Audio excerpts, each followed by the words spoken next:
front of the bay is 4 feet wide. I found the center, and now I'm marking the edges of the bay 22.5 inches from that center line. Next, I snap a line at 45 degrees to mark the sides of the bay.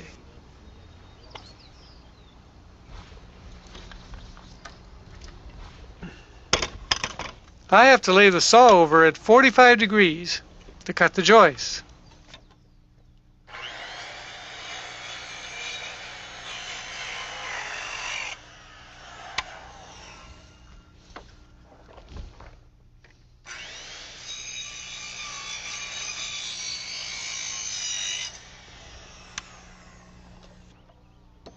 The rims then nail on with a 45-degree cut on each end.